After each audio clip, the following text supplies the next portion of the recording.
continue talking about breaking subconscious patterns, ascension, and twin flame soulmate, which is almost like a three-rung ladder.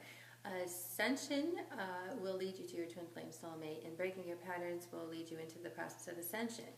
So if we remember our last video, we drew the little guys, and we had what's called those four lower bodies around here, and then up here we had what's called the I am presence. So as we begin to break down these four lower bodies, we're going to purify our field and allow for the I am presence, or this divine presence, to come forth and into our field. Now when that starts happening in our bringing down the light for ourselves, we're also going to affect the rest of the planet. So that's going to probably, as more people do this, and as you can tell the last few years, we've had a lot of teachers come to the forefront. Oprah's changed her whole regime and what she wants to present. Eckhart Tolle has written a book called The New Earth.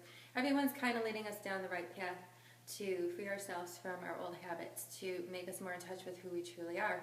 So as more people do this, everything that this spiritual age, that golden age that has been talked about so often, the end of the Mayan calendar, that spiritual evolution is growing ever faster and coming our way. So last time we talked about a couple ways of breaking down some of those subconscious patterns, and some of it is totally psychological. Others is dealing with our etheric bodies. And so one of those ways we're going to talk about today, and we're also going to talk about a couple of the Ascended Masters. Now the Ascended Masters are a group of people who have ascended the Earth's plane. That means that they have been here on Earth before, but they have come to a point in their lives where they've completed at least 51% of their karma, and they've mastered their four lower bodies enough to let enough light in so they don't have to come back to this dense Earth plane again.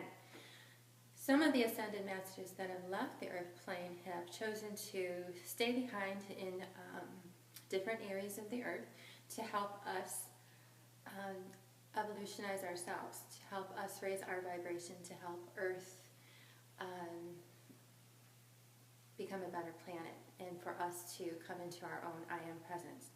So the two Ascended Masters that I wanted to talk about today were Jesus the Christ and Saint Germain.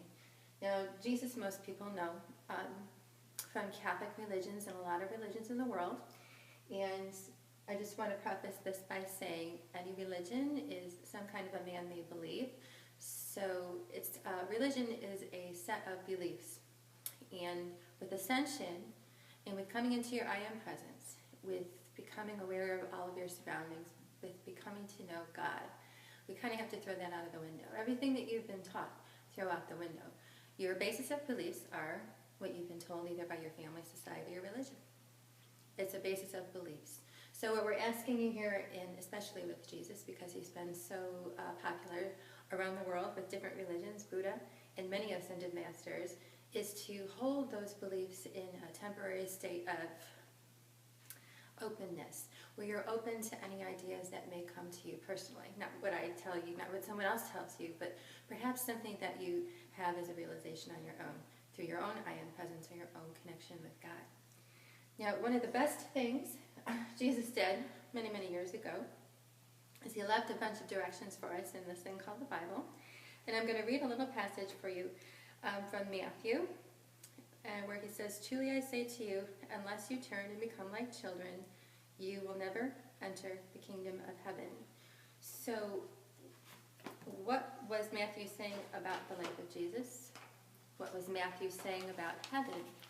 Well, if we're talking about our I am presence, and if we suppose that our I am presence is maybe the only avenue to get to heaven is through this source, or our God source, perhaps that's what he's saying, that we have to become like children in order to enter here. So let's break this down a little bit and see what aspects of children we can incorporate into our own lives to help us access that I am, or access our heaven on earth. One, children are very open. They're not conditioned yet, so they don't know the difference between Catholics and Protestants, or Buddhists, or blacks, or whites, or purple people, or yellow people. So they're very open. And they're also very creative, right? They they can play with their choo-choo trains, and they create things and they play games in their rooms.